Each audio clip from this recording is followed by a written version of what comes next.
విద్యుత్ ఛార్జీల భారం తగ్గబోతోందా లేదంటే కోతల భారం పెరగబోతోందా? ఇప్పుడు ఇదే చాలా మందికి అర్థం కాని విషయం. అయితే ఇవాళ ఏం చెప్పుకొచ్చాయి అంటే ఇక విద్యుత్ భారం తగ్గబోతోంది, ఛార్జీలు పెరగవు అంటే పెరిగినాయి ఆల్రెడీ తగ్గవు, ఇంకా కొత్తగా పెరగవు వీళ్ళు చెప్పేది అది. కానీ ఇప్పుడు ఓకే, పెరుగుతాయా లేదా అనేది ఒక నెల 2 నెలలు బిల్లు వచ్చిన తర్వాత మనం చూడాలి.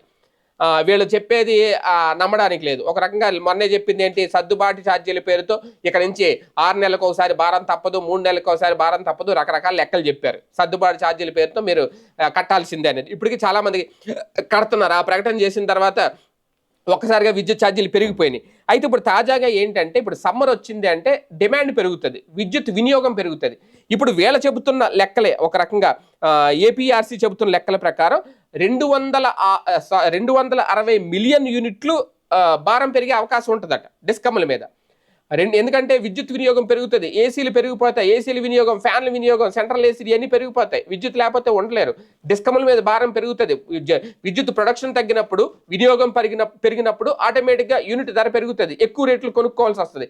అలాగా పెరగకుండా ఉండాలనే కదా ఈ సర్దుబాటు అనేది. సో ఓకే, ఇవాళ చెప్తున్న దాని ప్రకారం 260 మిలియన్ యూనిట్లు పెరిగే అవకాశం ఉంటే కనుక అది ఒకటి, ఆ విద్యుత్తును సరఫరా చేయాలి, అలాగే ఎలాంటి కోతలు లేకుండా కూడా సరఫరా చేయాలి. అయితే డిస్కమ్లకైతే మేము చెప్పాము అని చెప్తుంది ఏపీఈఆర్సీ. కాకపోతే ఇక్కడ కొన్ని చోట్ల మాత్రం, ఎందుకంటే అదనపు లోడ్ల డిస్కమ్ల పరిధిలో క్రమబద్ధీకరించాల్సిన అవసరం కూడా ఉంటుంది, కోతలు లేకుండా కూడా చూడాల్సిన అవసరం ఉంటుంది. అయితే ఇప్పుడు వీళ్ళు చెప్తున్నది ఏంటి అంటే, వీళ్ళు దాసింది లేదంటే వైసీపీ చెప్తున్న వెర్షన్, ఇందులో పీక్ అవర్స్ అనేది ఒకటి ఉంటాయి. ఉదయం 6 గంటల నుంచి 10 గంటల వరకు పీక్ అవర్స్, సాయంత్రం 6 గంటల నుంచి 10 గంటల వరకు కూడా పీక్ అవర్స్, మళ్ళీ మధ్యలో 10 గంటల నుంచి 3 గంటల వరకు ఆఫ్ పీక్ అవర్స్ అంట. అంటే ఇక్కడ ఈ టైంలో కొంచెం విద్యుత్ వినియోగం అనేది తగ్గుతుంది. ఈ పీక్ అవర్స్లో విద్యుత్ వినియోగం పెరిగినప్పుడు అక్కడ ఛార్జీలు బాధలు ఉంటుందట. ఆ టైంలో ఎక్కువ వాడిన వాళ్ళకి, అంటే ఉదయం 10 గంటల నుంచి 6 గంటల వరకు, సాయంత్రం 6 గంటల నుంచి 10 గంటల వరకు ఎవరైతే ఎక్కువగా విద్యుత్ వినియోగిస్తారో వాళ్ళకి ఎక్కువ బాధుడు పడుతుందంట. మిగిలిన టైంలో ఆఫ్ పీక్ వర్కింగ్స్ అది తక్కువ పడుతుంది.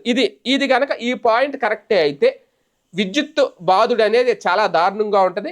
విద్యుత్ ఛార్జీలు తగ్గడం అంటే దాని అర్థం ఏంటంటే ఆ పీక్ అవర్స్లో మనం వాడకం మానేయాలి, పీక్ అవర్స్లో వాడకుండా మధ్యలో వాడాలన్నమాట. అది మరి రేపు వచ్చే వేసవిలో ఎలా మెయింటైన్ చేస్తారు, డిస్కమ్ల నుంచి ఆ భారం తగ్గిస్తారా లేదా, అసలు ముందు కోతలు ఉంటాయో లేదో చూడాలి. కోతలు పెట్టేసి విద్యుత్ ఛార్జీలు తగ్గించామంటే దానివల్ల ఉపయోగం ఉండదు. కోతలు ఉండకుండా విద్యుత్ ఛార్జీలు తగ్గుతాయో లేదనేది చూడాలి.